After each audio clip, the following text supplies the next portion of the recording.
Bab 111. Lama tidak bertemu, Jennifer tampak semakin cantik. Apalagi semenjak dia pergi ke Milan, dia tampak semakin menggoda. Andika dengan pelan berkata, "Jennifer, sebenarnya aku sangat mencintaimu dari dulu." Wajah Jennifer berubah menjadi buruk. Saat ini yang dia rasakan hanyalah kejijikan.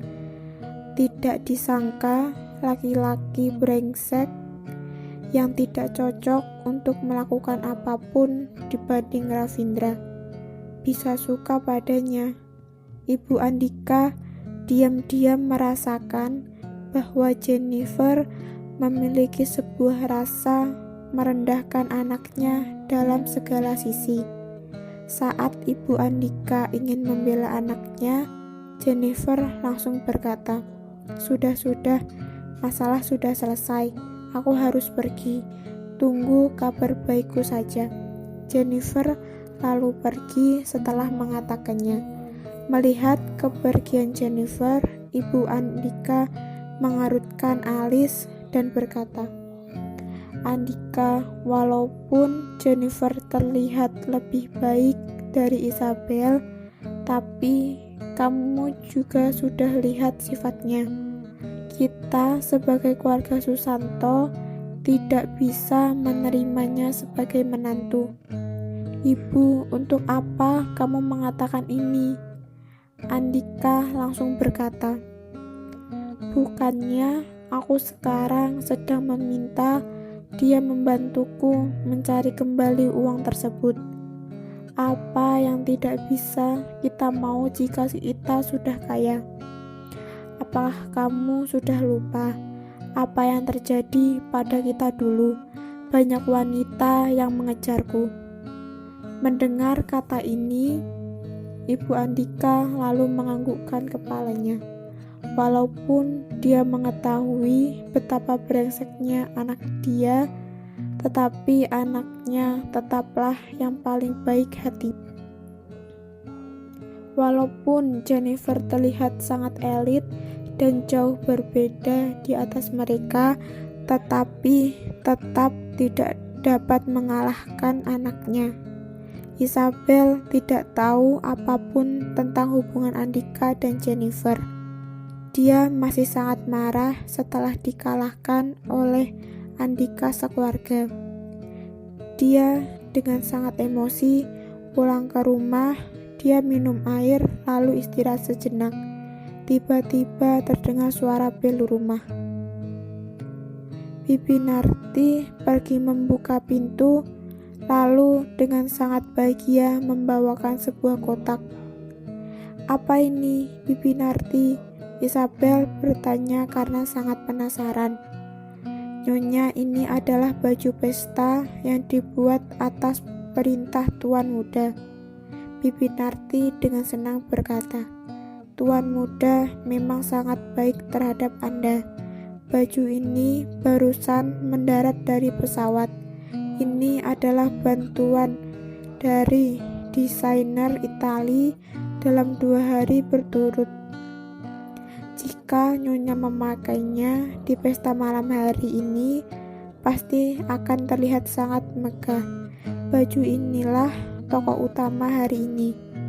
Seketika rasa stres di hatinya telah hilang dan Isabel pun tersenyum. Bukalah kotak ini, karena telah kamu katakan hingga begitu," Isabel berkata sambil tersenyum. "Baik, Nyonya." Bibi Narti dengan senang membuka kotak itu untuk Isabel. Di kotak itu terdapat 1 set baju pesta berwarna putih yang indah, dan juga ada sepasang sepatu buatan tangan untuk wanita hamil. Sepatu ini adalah khusus dibuat untuk dipakai dengan baju ini. Kebanyakan orang akan memilih sepatu setelah memilih baju, tetapi untuk Isabel, yang pertama adalah sepatu, lalu dilanjutkan dengan baju. tingkat kesulitan ini hanya dapat diselesaikan oleh desainer tingkat atas. Pantesan Bibi Narti berkata bahwa Ravindra sudah bekerja keras dalam hal ini. Memang sudah bekerja keras. Apakah Nyonya mau mencobanya? Bibi Narti bertanya. Isabel setelah berpikir, dia pun menganggukkan kepalanya. Dia juga terdapat sedikit rasa penasaran terhadap baju ini. Di bawah bantuan asisten dan Bibi Narti, Isabel dengan cepat mengganti baju dan sepatu ini. Ah, sungguh nyaman. Saat dia memakai baju terasa beda dengan yang dulu. Potongan baju kali ini sungguh sangat keren. Baju ini menutup perutnya yang sudah pelan-pelan membesar dan menonjol pada dada yang padat dan lehernya yang panjang. Walaupun ini adalah sepatu flat, dia tetap bisa memberikan efek elegan. Desainer kelas dunia memang sangat beda. Saat dia selesai memakai baju itu, tiba-tiba terdengar suara, "Kamu sangat cantik dengan baju ini." Isabel menoleh lalu melihat Ravindra yang jalan ke arahnya. Ravindra menggantikan tugas asistennya dan mengait kancing terakhirnya. Tatapan Ravindra tertuju pada 2 buah cincin yang tetap digantung di leher Isabel. Sejak hari pertama mereka menikah, Ravindra tidak menyimpan cincinnya sendiri. Saat itu dia memutuskan untuk tidak memakai cincin. Maka saat sesi pergantian cincin, Ravindra dan Isabel hanya memakai cincin berlian yang dibeli secara asal. Setelah menikah, Isabel tidak berani memakai cincin berlian yang mahal itu karena dia takut tidak bisa menggantikan jika hilang. Maka jari tangan mereka pun tetap sangat bersih setelah nikah beberapa waktu. Awalnya Ravindra tidak merasa keberatan hingga kemunculan Vincent. Setiap kali Ravindra sangat tidak enak saat melihat tatapan Vincent terhadap Isabel, sangat tidak enak. Sebuah rasa barang milik pribadi dilirik oleh orang lain. Karena itu, Ravindra menyuruh desainer perhiasan Kitadara Finance Group untuk mendesain sepasang cincin.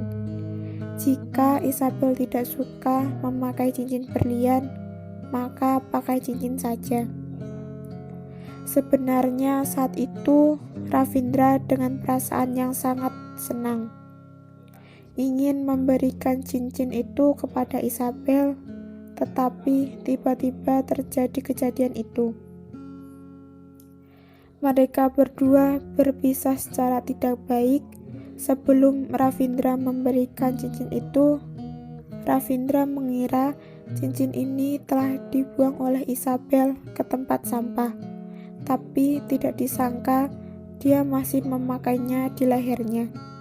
Jadi, suasana hati Ravindra beberapa hari itu sangat baik.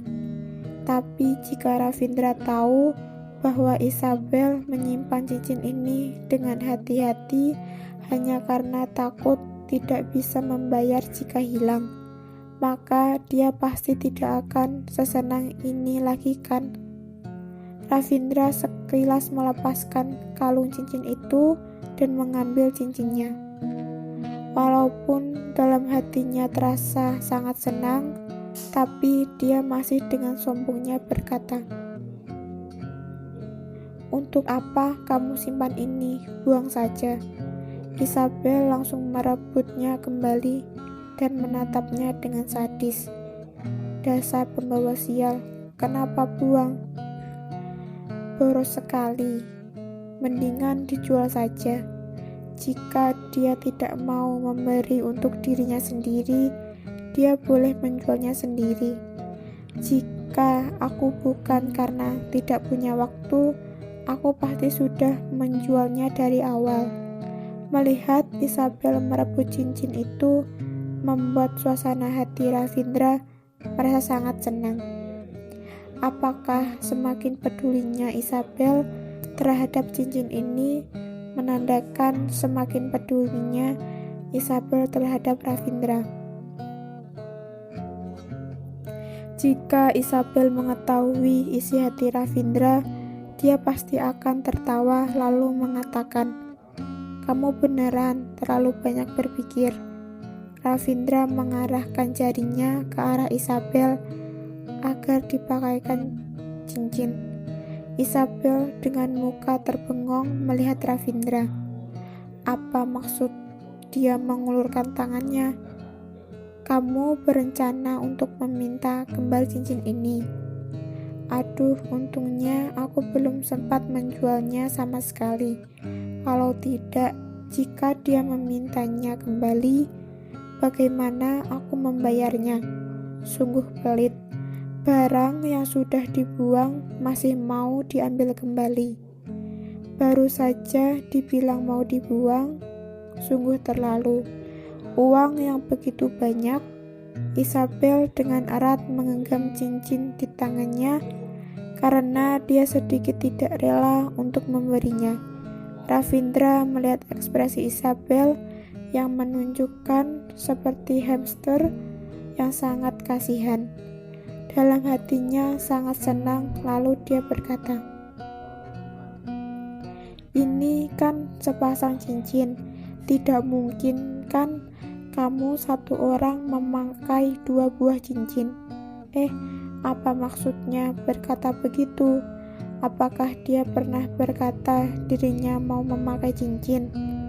Ravindra mengulurkan tangannya untuk mengambil sebuah cincin yang lebih kecil dan memakainya di jari manis Isabel. Isabel terdiam melihat Ravindra memakaikannya cincin itu. Saat cincin itu melewati jari manisnya, tiba-tiba terasa sesuatu yang aneh, lalu mukanya tiba-tiba menjadi merah. Muka merah kali ini terjadi bukan karena dia malu, tetapi karena hormon Ravindra yang terlalu kuat. Ini adalah reaksi asli dari tubuhnya. Tatapan Ravindra tidak lepas dari Isabel. Dia pun tertawa saat melihat muka Isabel yang memerah. Asisten dan pembantu di sekitar pun menjauh. Mereka tidak bisa tidak keluar dari sana, karena tuan muda kita memiliki perubahan aura yang terlalu besar. Dari yang dingin dan cuek tiba-tiba berubah menjadi selembut air. Baiklah, hanya Nyonyalah yang bisa mendapat layanan seperti ini. Setelah Ravindra memakaikannya di tangan Isabel, dia mengulurkan tangannya kepada Isabel. Kali ini Isabel sudah mengerti. Akhirnya dia sadar kali ini Ravindra ingin memakainya. Sebenarnya bisaku jual sepasang, tapi sekarang sepertinya hanya bisa menjual 1 buah saja.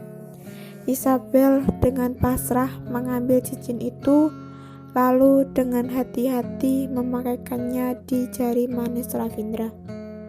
Saat Isabel memakaikannya di tangan Ravindra, tiba-tiba ada sebuah rasa aneh yang telah ditakdirkan terjadi. Isabel dan Ravindra tiba-tiba menggetar sebentar. "Dulu, pernahkah kamu dulu memakaikan cincin kepada orang lain?" Ravindra bertanya. "Tidak," Isabel menjawab. "Kamu adalah satu-satunya." Ravindra melanjutkan jawaban Isabel. Seketika Ravindra dan Isabel terdiam karena tiba-tiba muncul sebuah rasa yang tidak jelas. Isabel dengan cepat menundukkan kepalanya dan tidak berani menatap Ravindra. Isabel dengan cepat memakaikan cincin di jari Ravindra. Saat itu jantungnya berdetak sangat cepat. Setelah memakainya, dia langsung menyimpan tangannya kembali.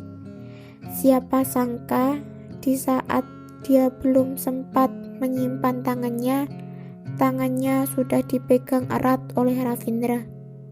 Saat 10 jari mereka bersatu, sebuah rasa yang sangat aneh itu terasa semakin kuat. Jantung Isabel berdetak sangat cepat. Tatapan dia bercahaya, tapi dia tidak berani melihatnya. Ravindra dengan suara rendah di samping telinganya dengan lembut berbisik, "Ini adalah pertukaran cincin pertama kita. Apakah kamu tidak ingin foto kenangan?" Isabel seketika menaikkan kepalanya, tapi yang terlihat hanyalah mata Ravindra yang memandang ke bawah. Dia tidak melihat ekspresinya yang sangat bahagia tersebut. Ravindra mengeluarkan HP-nya, lalu dia memfoto-foto jari tangan mereka yang memakai cincin. Setelah itu baru melepas tangannya. Isabel dengan pelan-pelan menyadarkan dirinya. Dia menggosok matanya, lalu dengan paksa menghilangkan rasa aneh tersebut. "Isabel, apa yang kamu pikirkan? Dia sangat baik, tapi dia bukan milikmu. Kamu pasti sudah tahu dari awal. Kamu tidak boleh tergoyahkan, tidak boleh. Jika kamu tergoyahkan, maka saat berpisah akan ada sangat banyak yang tidak bisa direlakan. Isabel, kamu harus tenang. Kamu sudah ditakdirkan untuk meninggalkan keluarga kita, Dara dan Ravindra. Jika hati kamu sedih, bagaimana kamu masih bisa meninggalkannya?"